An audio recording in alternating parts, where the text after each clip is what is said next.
Hi good evening बच्चों। आज हम सीएमए फाउंडेशन के प्रीवियस ईयर्स पेपर वाली जो सीरीज थी उसमें हम 2 पेपर्स कर चुके हैं, जून 2019 का एंड दिसंबर 2018 का। और आज हम थर्ड पेपर जून 2018 सोल्व करने जा रहे हैं। ठीक है, तो बढ़ते हैं अपन आगे क्वेश्चन पेपर पे। पिछले पुराने दोनों पेपर के सॉल्यूशंस देख लिए होंगे आपने, खुद से भी किए होंगे। एक चीज़ क्या करो कि जब मैं करवा देता हूँ सॉल्यूशन, उसके बाद में पहले खुद से करके देखा करो। अगर नहीं होता है उसके बाद मेरी वीडियोस देखा करो सॉल्यूशन के लिए। ठीक है, तो आते हैं अगले पेपर पे, जून 2018। इसमें पहला क्वेश्चन क्या बोल रहा है, the ratio of work done by x+2 man in x-2 days. कि x+2 आदमी है और x-2 डेज में कुछ काम कर रहे हैं। तो मुझे बताओ, इससे पहले मुझे एक बताओ कि एक आदमी एक दिन में 10 लकड़ियां काटता है तो उसका टोटल काम कितना हो गया, 1 × 10। कि उसने टोटल दिन में कितना काम किया, 1 × 10। यदि मैं बात करूं 2 आदमी हैं, वो एक दिन में 10 लकड़ियां काट रहे हैं, तो उनका टोटल काम कितना हो गया, 2 × 10 20। भाई 2 आदमी एक दिन में 10 लकड़ियां काट रहे हैं, पहला भी 10 काट रहा है, दूसरा भी 10 काट रहा है, तो टोटल कितना काम हो गया, 20। तो यदि टोटल काम निकालना होता है तो कैसे निकालते हैं अपन, जितने मैन है टोटल नंबर ऑफ मैन को मल्टीप्लाई कर देते हैं टोटल नंबर ऑफ डेज से, तो अपना टोटल वर्क निकल के आ जाता है। तो यदि मैं बात करूं यहाँ पर, तो यहाँ पर टोटल वर्क कितना आ जाएगा, x+2 × x-2। ये टोटल वर्क आ गया पहले वाले का। रेशो के लिए पहली जो क्वांटिटी है वो ये रही। अब इसका रेशो दे रखा है दूसरी क्वांटिटी से, जो कि क्या है कि x-1 मैन x+1 डेज में काम कंप्लीट करते हैं। तो इनका टोटल काम कितना आ गया, x-1 और x+1। इन दोनों का रेशो दे रखा है उसने 4:5। तो दोनों क्वांटिटीज का रेशो दे रखा है और अपन को x की वैल्यू फाइंड आउट करनी है। तो कैसे करेंगे अपन, अभी करते हैं।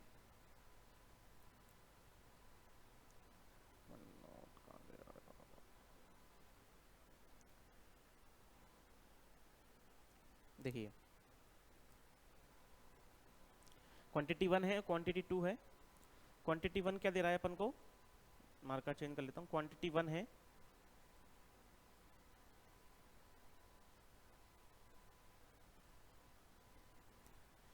x+2 और x-2, x+2 और x-2। क्वांटिटी 2 हो गई अपनी x+1 और x-1। ये दोनों टोटल वर्क आ गए।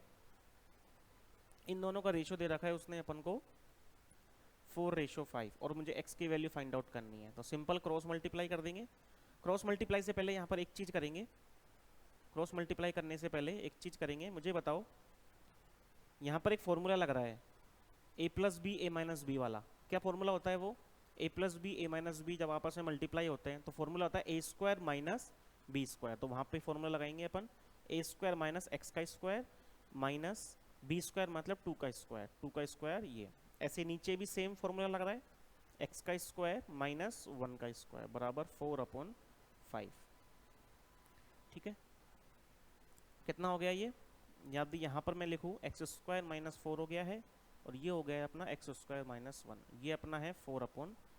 अब अपन करेंगे क्रॉस मल्टीप्लाई। क्रॉस मल्टीप्लाई करने पर क्या होगा, ये हो जाएगा 5x² - 20। कितना हो जाएगा ये, 5x² - 20, और ये कितना हो जाएगा 4x² का 4। तो सिंपली अपन ने क्रॉस मल्टीप्लाई किया है और कुछ नहीं किया। इसके बाद अपन 5x² है, ये 4x² है, कितना x² रह जाएगा, एक x² अपने पास रह जाएगा। ये 20 उधर जाएगा, प्लस का बन जाएगा, 20 में से 4 जाएंगे तो 16 यहाँ पर आ जाएंगे। तो x की जो वैल्यू रहेगी वो रहेगी +-4। लेकिन अपन यहाँ पे कंसीडर कौन सी करेंगे, ये रही।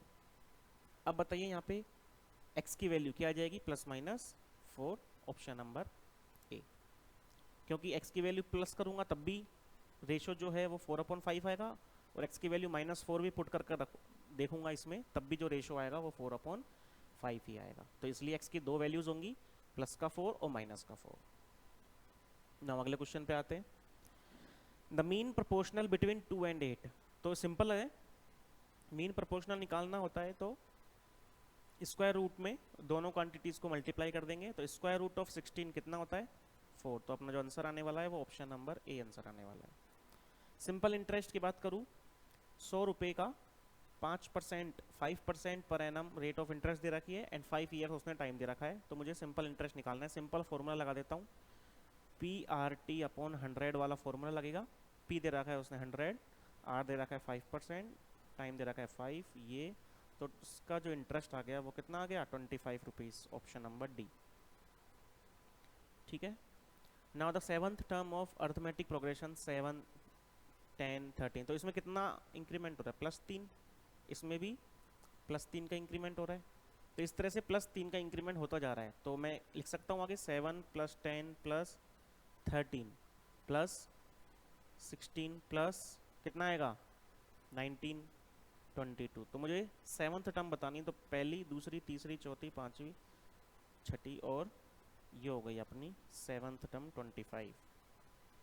ठीक है, इसमें कोई ज़्यादा कैलकुलेशन करने की जरूरत नहीं है, ज़्यादा फॉर्मूला लगाने की जरूरत है। सिंपल अपन को 7th टर्म पूछी है, +3 का इसमें डिफरेंस आ रहा है, तो अपन आगे कंटिन्यू करते जाएंगे और अपन को अपनी 7th टर्म मिल जाएगी। ये 5th, ये 6th और ये 7th टर्म। ठीक है, हो गए। अगले क्वेश्चन पे आते हैं। The value of log 1 base 10, मतलब बेस 10 है, log 1 की वैल्यू बतानी। तो मैंने बताया बेस में कुछ भी हो, 10 हो, ई हो, कुछ भी हो, log 1 की वैल्यू हमेशा क्या होती है 0, तो log 1 की वैल्यू हमेशा क्या हो गई 0। आगे आते हैं। एक सेट दे रखा है P, इसमें है 2, 3, 5, एक सेट दे रखा है Q 1 और 4। तो हमें इन दोनों सेट्स का इंटरसेक्शन निकालना है, P इंटरसेक्शन Q निकालना है।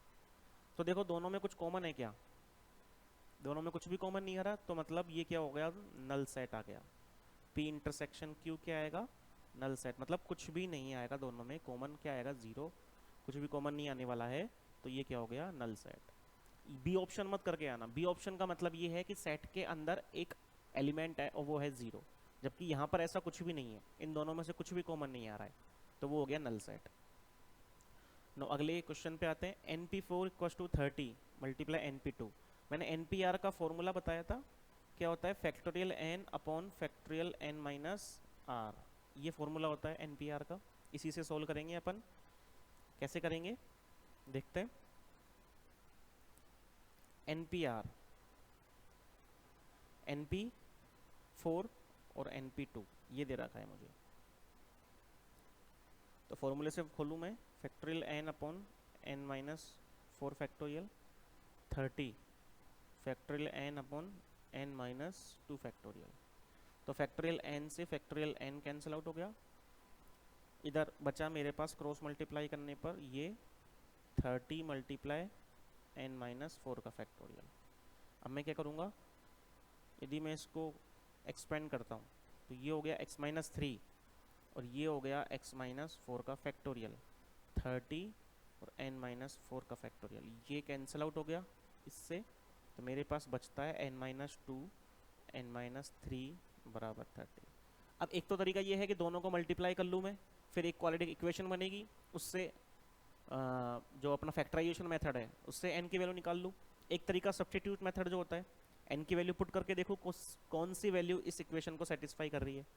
यदि मैं n ये लेता हूँ, पहला ऑप्शन लेता हूँ 10, तो 10 - 2 हो गया 8 और 10 - 3 हो गया 7। सेटिस्फाई हो रहा है क्या, नहीं हो रहा, तो मतलब n की वैल्यू जो है 10 तो होने वाली नहीं है। अगला यदि मैं बात करूँ n की वैल्यू 10 के अलावा, n की वैल्यू लेता हूँ मैं 8 लेता हूँ, तो 8 - 2 हो गया 6, 8 - 2 कितना हो गया 6, 8 - 3 कितना हो गया 5, ये सेटिस्फाई कर रही है, तो n की वैल्यू हो गई 8। आप और वैल्यूज़ को भी चेक कर सकते हो, यदि मैं 6 यहाँ पे लेता हूँ तो 6 - 2 हो गया 4 और 6 - 3 हो गया 3, ये भी सेटिस्फाई नहीं करेगा, और नेक्स्ट वैल्यू 5 भी सेटिस्फाई नहीं करेगी, 5 - 2 हो गया 3 और 5 - 3 हो गया 2, तो n की वैल्यू a की सेटिस्फाई कर रही है, वो है 8। तो यहाँ से इस तरीके से अपन निकाल सकते हैं। नहीं तो दूसरा तरीका मैंने बताया ही आप लोगों को कि इन दोनों को मल्टीप्लाई करके n - 2 × n - 3 करके एक क्वाड्रेटिक इक्वेशन आएगी, उसको फैक्टराइजेशन मेथड से अपन सोल्व करके n की वैल्यू निकाल सकते हैं। ठीक है,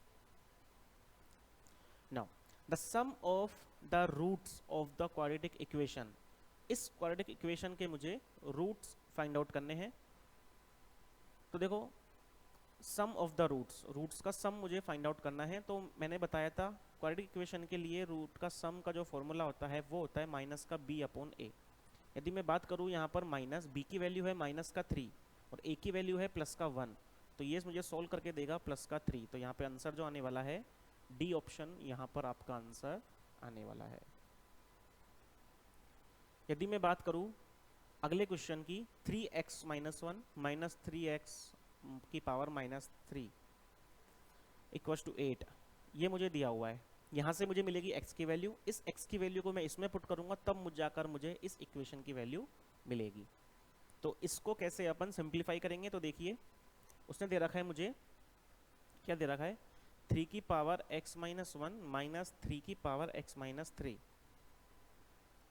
बराबर 8।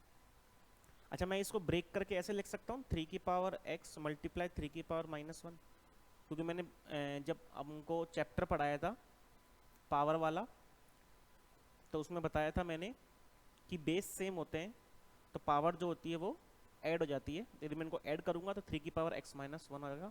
तो मैं इसको रिवर्स भी कर सकता हूँ, इसको इस तरह से ब्रेक करके भी लिख सकता हूँ। ऐसे ही मैं इसको भी ब्रेक करके लिख सकता हूँ 3 की पावर माइनस 3, ये हो गया अपना 8। यहाँ पर अब कॉमन आ जाएगा 3 की पावर x। अब इसको 3 की पावर 3 की पावर माइनस 1 को मैं लिख सकता हूँ ना 1 अपॉन 3, एक ही बात है। इधर ये बच रहा है 3 की पावर माइनस 3, इसको मैं लिख सकता हूँ 1 अपॉन 3 की पावर 3, राइट। ये हो गया अपने पास 8। अब आगे क्या करूँगा मैं, आगे करूँगा 3 की पावर x, ये हो गया 1 अपॉन 3 माइनस 1 अपॉन 3 की पावर 3 होता है 27, ये हो गया 8, ये हो गया 3 की पावर x। अब आगे क्या करेंगे अपन, आगे अब इन दोनों का एलसीएम लेंगे। इन दोनों का एलसीएम कितना आ जाएगा 3 और 27 का 27, तो 27 आ गया, 3 9 जा 27 माइनस का 1, ये आ गया। अब ये क्या बचा 3 की पावर x 9 माइनस 1 8 अपॉन 27 बराबर 8 है ही, 8 से 8 कैंसिल आउट हो गया। 3 की पावर x किसके बराबर आ गया 27 के, तो ये को मैं ऐसे लिख सकता हूँ 3 की पावर x बराबर है 3 की पावर 3 के। तो x की वैल्यू कितनी आ गई 3 आ गई अल्टीमेटली। अब जब x की वैल्यू मुझे 3 मिल गई तो मैं यहाँ रखता हूँ 3 का स्क्वायर माइनस 3 प्लस 4, तो मुझे क्या मिल जाएगा 9 माइनस 3 प्लस 4। सोल्व करिए, 9 प्लस 4 होता है 13 माइनस 3 10 आ जाएगा। तो ये अपना ऑप्शन होने वाला है ए, जो ऑप्शन होगा अपना वो राइट आंसर होगा। तो इतना समझ में आया, थ्योरी अच्छे से कर रखी होगी तो अपन इजीली क्वेश्चंस को कर सकते हैं। नाउ अपने जो ऑप्शनल पार्ट है क्वेश्चंस का, मल्टीपल चॉइस वाले जो क्वेश्चंस हैं वो अपने खत्म होते हैं। अब अपने जो क्वेश्चन का सेकंड पार्ट है ट्रू एंड फॉल्स वाला वो स्टार्ट होता है। इसमें अपन देखते हैं पहला question, the set of all the subsets of A given set ए। मतलब ये कहना क्या चाह रहा है, ये वाली जो लाइन कहना चाह रही है कि मेरे पास एक सेट है ए, उस सेट ए के सबसेट निकाले सारे के सारे और उन सब का एक सेट बनाया, वो क्या कहलाता है पावर सेट। बिल्कुल सही बात है, पावर सेट की जो डेफिनेशन होती है वो यही होती है कि पावर सेट वो सेट होता है जिसके अंदर, जैसे कि मान लो मेरे पास एक सेट ए है, यदि मैं इसके पावर सेट की बात करूं तो पावर सेट में वो एलिमेंट आएंगे जो ए के सबसेट होंगे सारे के सारे। जैसे कि एग्जांपल के तौर पे मैं बता देता हूँ, मान लो मेरे पास एक एलिमेंट है ए, एक सेट है ए, उसके अंदर मेरे पास दो एलिमेंट हैं 1 एंड 2। इसके सबसेट्स यदि मैं बात करूँ मैं, तो इसके सबसेट्स क्या क्या होने वाले बताओ। इसके सबसेट जो होंगे क्या क्या होंगे बताया था मैंने। देखो इसका एक सबसेट होगा 1, एक सबसेट होगा 2, एक सबसेट होगा ये, और एक नल सबसेट भी तो इसका सबसेट होगा, ठीक है। तो ये सारे सबसेट होगा इसके। अब इन सबसेटों का एक सेट बन गया, इसको ही बोलेंगे अपन पावर सेट, और वही ये बोल रहा है, तो ये चीज क्या है ट्रू है अपनी। नाउ द वैल्यू ऑफ 32 की पावर 1/5 इक्वल्स टू 1/2, नहीं भाई 32 की पावर 1/5 क्या होता है। यदि मैं बात करूं 32 की पावर 1/5, तो 32 की पावर 1/5 इक्वल्स टू इसने दे रखा है 1/2, गलत है। क्यों, क्योंकि 32 को मैं लिख सकता हूँ 2 की पावर 5, और ये है 1/5। 5 से 5 कैंसिल आउट हो गया, तो मेरे पास बचा केवल 2, तो इसकी जो वैल्यू आएगी वो 2 आएगी, ना कि 1/2। तो ये अपना क्या हो गया, ये फॉल्स हो गया। सेकंड वाला फॉल्स है, क्योंकि 32 को लिख सकता हूँ मैं 2 की पावर 5, 5 से 5 कैंसिल आउट हो गया, तो 2 की पावर 1 बचा, तो आंसर जो आएगा वो 2 आएगा, ना कि 1/2। Now the third one, the value of 5c2 is equal to 5c3, बिल्कुल ट्रू है, ये मैं देख के ही बता सकता हूँ। ये मैंने आपको ट्रिक बताई थी जब मैंने थ्योरी पढ़ाई थी, कि ऐसे क्वेश्चंस में मैं देखकर बता सकता हूँ कि ये दोनों इक्वल है कि नहीं। क्योंकि 5c3 है, मैं इसको इस तरह से भी लिख सकता हूँ 5c5 - 3, जो आंसर आने वाला है 5c2, तो 5c3 जो है वो 5c2 दोनों इक्वल होते हैं। ठीक है। नाउ अगला जियोमेट्रिक मीन की बात करूँ, 3 and 1/3, डायरेक्ट देख सकता हूँ 3 and 1/3 का ज्योमेट्रिक जो मीन आएगा वो आएगा 1, ना कि -1, तो ये हो गया अपना फॉल्स। क्या हो गया, ये अपना फॉल्स हो गया।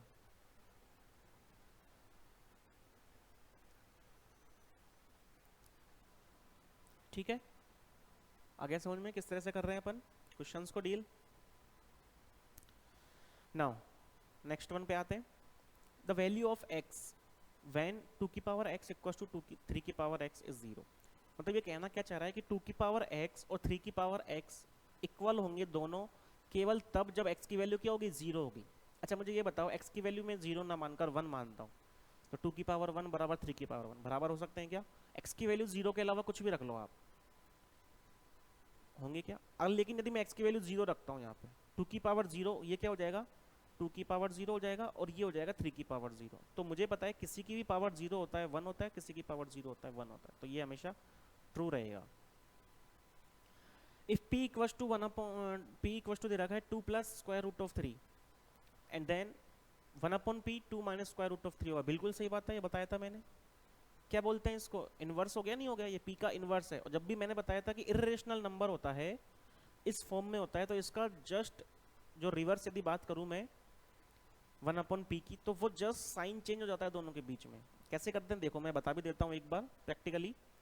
यदि p मुझे दे रखा है 2 प्लस स्क्वायर रूट ऑफ 3, तो 1 अपॉन p क्या हो गया बताओ मुझे, 1 अपॉन p हो गया 2 प्लस स्क्वायर रूट ऑफ 3।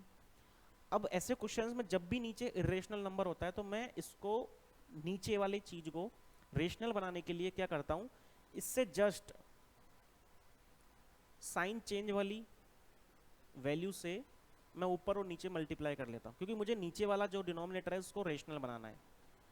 तो ये हो गया 2 माइनस स्क्वायर रूट ऑफ 3। अब यहाँ पे a प्लस बी और a माइनस बी वाला फॉर्मूला लग रहा है, जो क्या होता है a square minus B square, मतलब 2 का square 4 minus square root of 3 का स्क्वायर क्या हो जाएगा 3।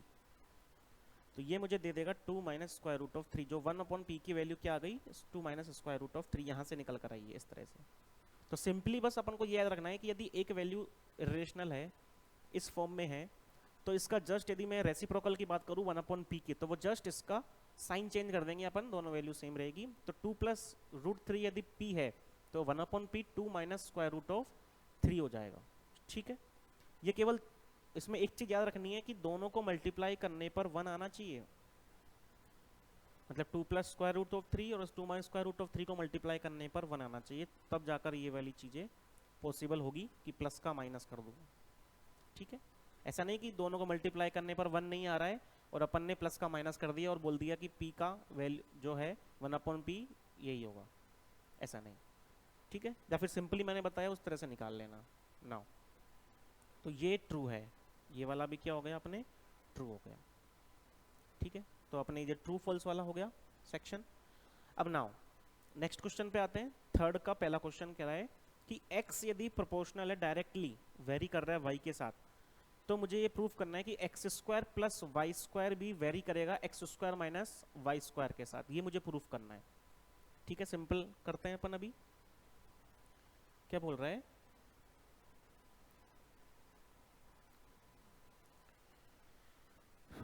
कि x जो है वेरी कर रहा है ये, तो मुझे क्या प्रूफ करना है, x square plus Y square vary करेगा x square minus Y square के साथ, ये मुझे प्रूफ करना है। ठीक है, करते हैं। इसको यदि मैं ब्रेक करता हूं तो मैंने बताया था एक क्या आता है, कांस्टेंट आता है।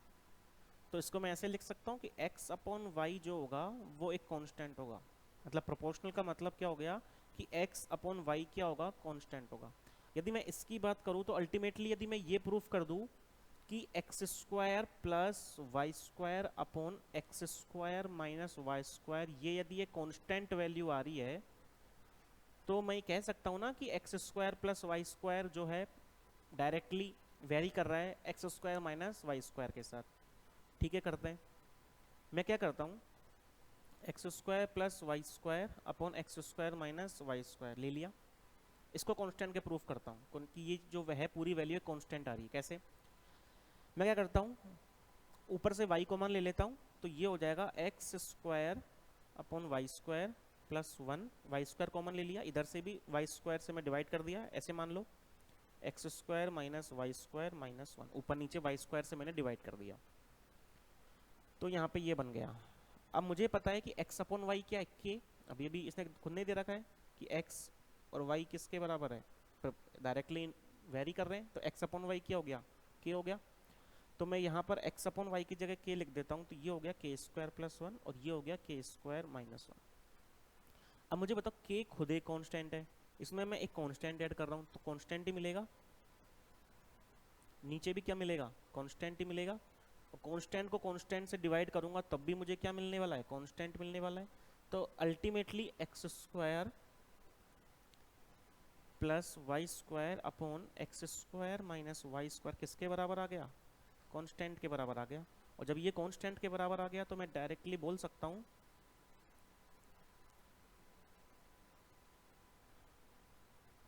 कि X square plus Y square vary कर रहा है x square minus Y square. ठीक है, तो ये वाला भी अपना क्वेश्चन हो गया पहला। ना सेकंड क्वेश्चन पे आते हैं। Find the compound interest of 1000 rupees for 2 years at 10% पर एनम। 1000 रुपये अपन को दे रखा है, 2 साल के लिए उसने रखे, 10% पर एनम से कंपाउंड इंटरेस्ट क्या आया। सिंपल सा क्वेश्चन है, कुछ नहीं है, सिंपल अमाउंट निकालो।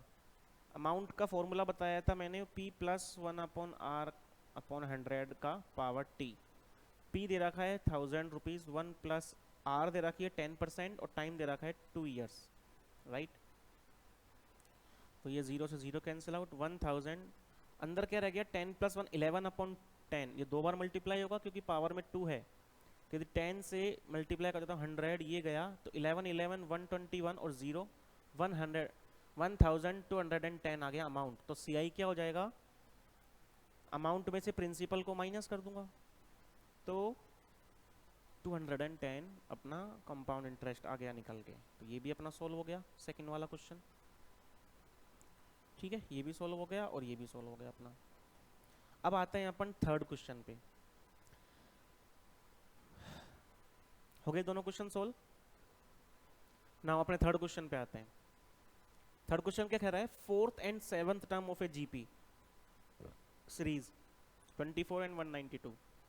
मतलब 4th टर्म तो दे रखी है उसने अपन को 24 और 7th टर्म दे रखी है 192।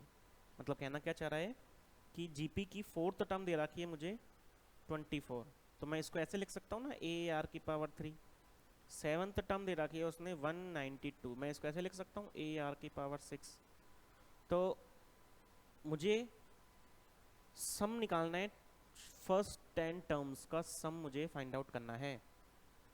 तो कैसे, अब देखो इक्वेशन ये रही एक और एक ये रही।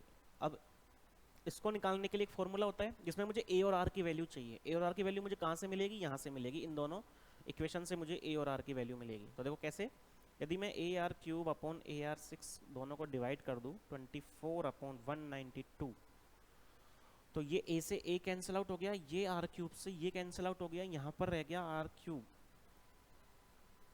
इधर बात करूँ तो 8 3 जा ये और 8 2 जा 16 और 8 4 जा 32, 3 1 अपॉन 8 ये रह गया, तो 1 अपॉन 8 रह गया सिंपल। तो इसको मैं लिख सकता हूँ आर क्यूब बराबर 8, तो आर की वैल्यू आ गई 2। आर की वैल्यू जब 2 आ गई है तो मुझे पता है कि ए आर क्यूब कितना है 24, आर की वैल्यू 2 है तो 2 को 3 टाइम्स करूंगा 8 बराबर 24, तो a की वैल्यू कितनी आ गई है 3। a की वैल्यू कितनी आ गई है 3 आ गई है। अब मैं निकाल सकता हूँ S10।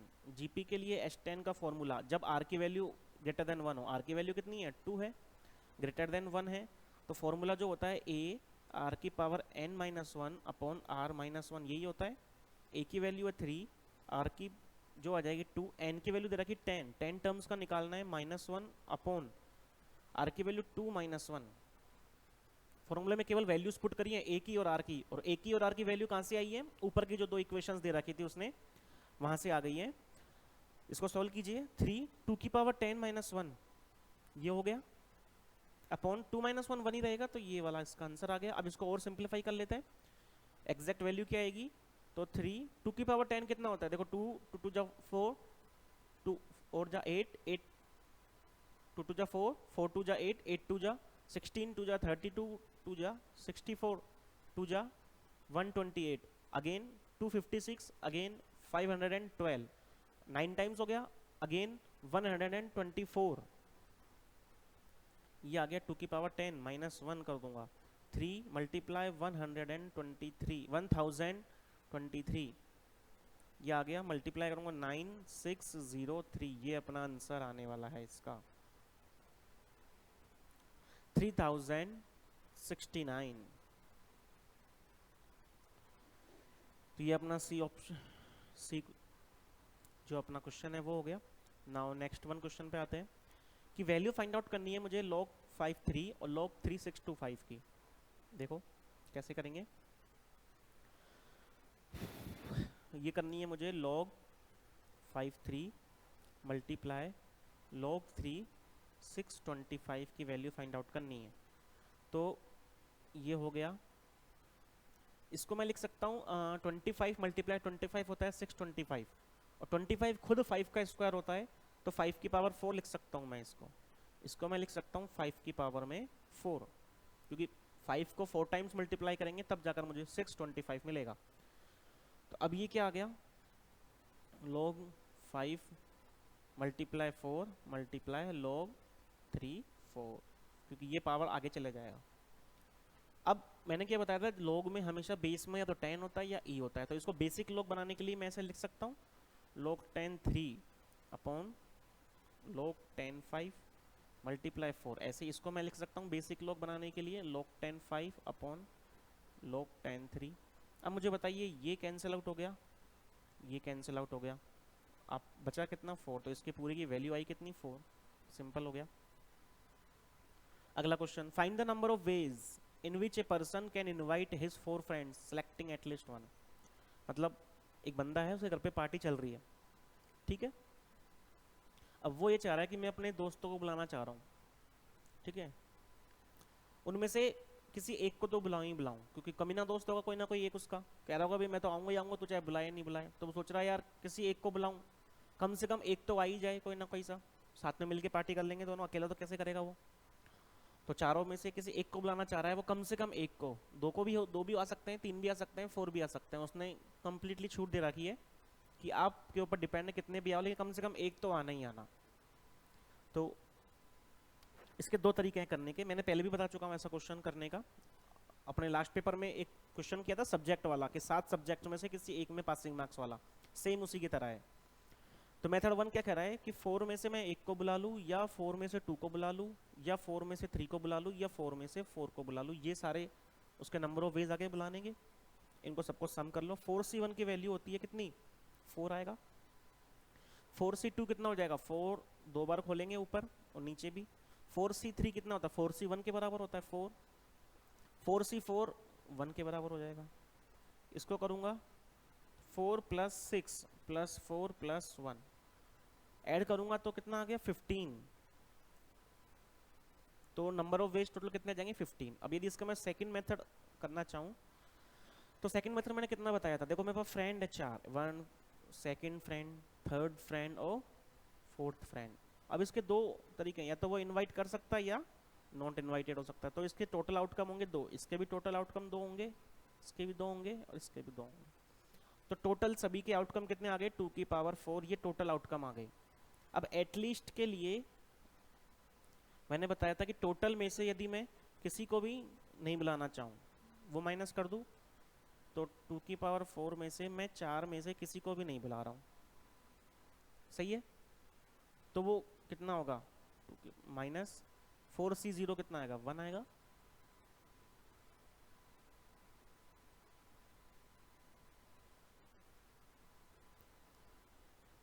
टू की पावर 4 को खोलेंगे, 16 माइनस 1 कितना आंसर आ गया, 15 अपना आंसर आ गया। ठीक है,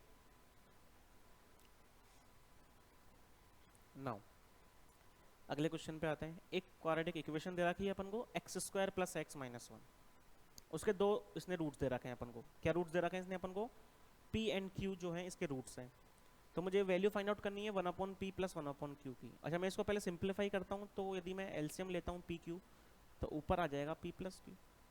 तो मतलब दो रूट्स यदि पी और क्यू है, तो ये देखो ध्यान से देखो, ये रूट्स का सम आ रहा है और ये रूट्स का क्या आ रहा है, मल्टीप्लीकेशन आ रहा है। तो रूट्स का सम क्या होगा यहाँ पर, माइनस बी अपॉन ए, बी की वैल्यू प्लस 1 है तो माइनस ये अपॉन ए की वैल्यू 1 है, तो ये आ जाएगा -1। और यदि पी क्यू की वैल्यू बात करूँ तो सी अपॉन ए होता है, सी की वैल्यू कितनी है, -1, -1 अपॉन ए, ये भी मेरे को -1 देगा। तो रूट्स का सम भी -1 आ रहा है और रूट्स का मल्टीप्लिकेशन भी -1 आ रहा है। इसमें वैल्यूज पुट करो, -1 अपॉन -1 दोनों मल्टीप्लाई 1 दे देंगे, तो इसकी वैल्यू कितनी आ जाएगी, 1 आ जाएगी। सिंपल है, ठीक है, क्योंकि रूट्स का सम निकाला, फॉर्मूला माइनस बी अपॉन ए होता है, बी की वैल्यू प्लस की 1 है तो -1 अपॉन 1 -1 आ गया। रूट्स का मल्टीप्लिकेशन निकाला पी क्यू, इसकी जो फॉर्मूला होता है सी अपॉन ए होता है। और इसकी बात करूँ यहाँ से सी की वैल्यू आ रही है -1 और ए की वैल्यू है 1, क्योंकि ए क्या होता है, एक्स स्क्वायर का कोफिशिएंट होता है। तो -1 अपॉन 1 क्या आ गया, -1 आ गया ये भी। इसमें वैल्यूज पुट करी तो 1 आ गया। ठीक है, तो अपना सेक्शन ए जो होता है वो कंप्लीट होता है, कंप्लीट मैथमेटिक्स का। अब जो सेक्शन बी है स्टैटिस्टिक्स में से मैं प्रोबेबिलिटी वाला पोर्शन कंप्लीट करवा देता हूँ। ये वाला नहीं है प्रोबेबिलिटी का क्वेश्चन।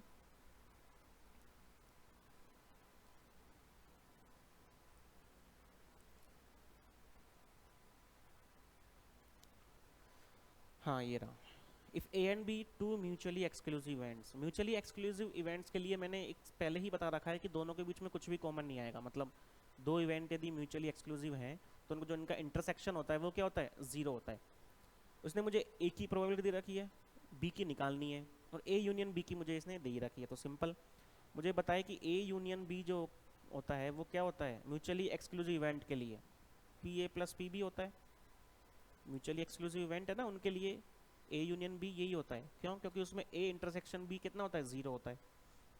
ए की वैल्यू दे रखी है 3/4, इसकी वैल्यू मुझे निकालनी है, इसकी वैल्यू मुझे 5/6 दे रखी है। तो बस सिंपल है, सॉल्यूशन करो, पी बी कितना आ जाएगा, 5/6 माइनस 3/4, एलसीएम ले लो, 6 और 4 का एलसीएम 12 आएगा, 6 2 जा 5 2 जा 10, 4 3 जा 3 3 जा 9, 1/12 बी की वैल्यू आ जाएगी। ऑप्शन नंबर डी अपना राइट आंसर होगा यहाँ पर।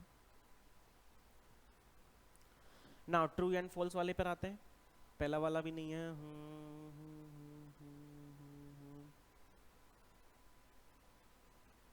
ये रहा, event neither A nor be occurs represented by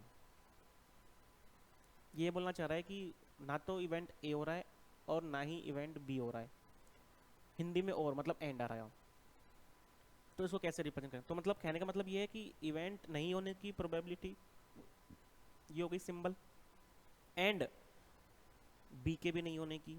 तो मैं इसको लिख सकता हूँ ये इंटरसेक्शन, ये यदि मैं इसको कंबाइंड लिखूँ तो इसको ऐसे लिख सकता हूँ ए यूनियन बी, ये आएगा ये। या तो मैं इसको ऐसे लिख सकता हूँ या फिर मैं कंबाइन करके ऐसे लिख सकता हूँ, क्योंकि कॉम्प्लीमेंट्री में खोलूंगा इसको तो ए सी ये साइन चेंज हो जाएगा और ये बी सी हो जाएगा, बी के ओवर कॉम्प्लीमेंट्री इवेंट। तो या तो मैं ऐसे लिख सकता हूँ या ऐसे लिख सकता हूँ, तो दोनों ही फॉर्म नहीं है ये, तो ये क्या हो गया अपना फॉल्स होने वाला है। इसको मैं ऐसे नहीं लिख सकता। नाइदर ए नॉर बी का मतलब है ना तो ए हो रहा है एंड ना ही बी हो रहा है, not A and not B. For two independent events A upon B. अच्छा, उससे पहले मुझे डिपेंडेंट इवेंट्स के लिए मैंने बताया था, डिपेंडेंट इवेंट्स के लिए पी ए अपॉन बी क्या होता है, यही होता है कि पी ए बी मतलब A intersection B upon P B, यही होता है। अब ये बोल रहा है कि दो इंडिपेंडेंट इवेंट्स हैं ए एंड बी, तो मुझे बताओ P A upon B P A के बराबर होगा क्या, देखते हैं। अब इंडिपेंडेंट इवेंट्स के लिए ये जो होता है वो क्या होता है, P A multiply P B होता है। यहाँ पर पी बी आ गए नीचे, ये दोनों कैंसिल आउट हो गए, बचा क्या पी ए। तो ये सही बोल रहा है कि इंडिपेंडेंट इवेंट है, तो उसके लिए जो प्रोबेबिलिटी निकालूंगा मैं कि बी होने पर ए की प्रोबेबिलिटी क्या पी ए के बराबर ही आएगी, कि वो डिपेंड ही नहीं कर रही है बी पे। तो ये सिम सही है, ट्रू है। ठीक है, ट्रू फॉल्स वाला हो गया। नाउ अपना अगला क्वेश्चन है प्रोबेबिलिटी का, ये रहा, सिंपल क्वेश्चन है। देखो पढ़ते हैं एक बार, क्या कह रहा है। टू अनबायस्ड डाइस, अनबायस्ड का मतलब होता है हिंदी में जो इक्वल ना हो, मतलब अनबायस्ड का मतलब होता है दोनों में कुछ भेदभाव, पक्ष वो नहीं है, निष्पक्ष बोल सकते हैं अपन इनको, हिंदी की बात करूँ तो। ठीक है, तो two unbiased dice are thrown, दो अपन ने डाइस फेंके, construct the set of pairs of points having difference two between them, मतलब अपन को भाई दो अलग अलग पॉइंट्स आएंगे, पहले वाले डाइस पे कुछ पॉइंट्स आएंगे 1 to 6 से, 1 से लेके 6 तक, 1 to 6 तक, एंड सेकंड वाले पर भी 1 to 6 तक कुछ पॉइंट्स आएंगे। अपन ने दोनों को थ्रो किया, तो अपन को पेयर बनाने हैं ऐसे पॉइंट्स के जिनके बीच में डिफरेंस कितने का हो, 2 हो। तो अब मुझे find the probability of getting the difference 2 between the points in each pair, मतलब हर एक पेयर में डिफरेंस 2 आ रहा है, तो इस तरीके से प्रोबेबिलिटी निकालनी है मुझे कि कितने पेयर्स होंगे जो डिफरेंस 2 वाले होंगे। ठीक है, तो प्रोबेबिलिटी निकालनी है getting the difference 2 between the points in each pair. तो देखो यदि मैं पहला डाइस थ्रो करता हूं तो उस पर 1 आ गया, तो पॉइंट 2 का डिफरेंस आने के लिए दूसरे पर क्या आना चाहिए, 3 आना चाहिए। केस ये भी हो सकता है कि ये होगा और दूसरे पर 4 आ जाए, तब भी डिफरेंस कितना है, 2 का है। एक केस ये हो सकता है इस पे 3 आ जाए पहले वाले पर, दूसरे पर कितना आ जाए, 5 आ जाए, तब भी केस 2 पॉइंट का डिफरेंस होगा। 4 हो दूसरे पर 6 आ जाए, बस, क्योंकि 6 से ज़्यादा तो है ही, होता ही नहीं है ना, तो 4 केस तो ये बन गए। अच्छा ये ऐसे भी तो हो सकता है कि पहले पर 6 आ जाए दूसरे पर 4, उसका जस्ट रिवर्स, इसका जस्ट रिवर्स भी तो हो सकता है, पहले पर 5 सेकंड पर 3, ये और ये।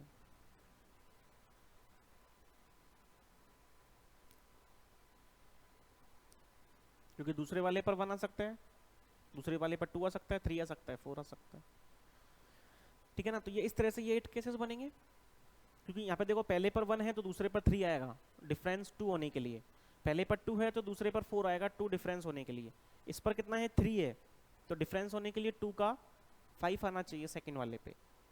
एक पेयर ये बनेगा, एक पेयर ये बनेगा कि फर्स्ट पे 6 आ जाए तो सेकंड वाले पे 4 आ जाना, फर्स्ट पे 5 आ गया तो सेकंड वाले पे 3 आएगा, फर्स्ट पे 4 आ गया तो सेकंड वाले पे 2 आएगा, फर्स्ट पे 3 आ गया तो सेकंड वाले पे 1 आएगा। इसके अलावा और कोई केस बनेगा, सोच लो।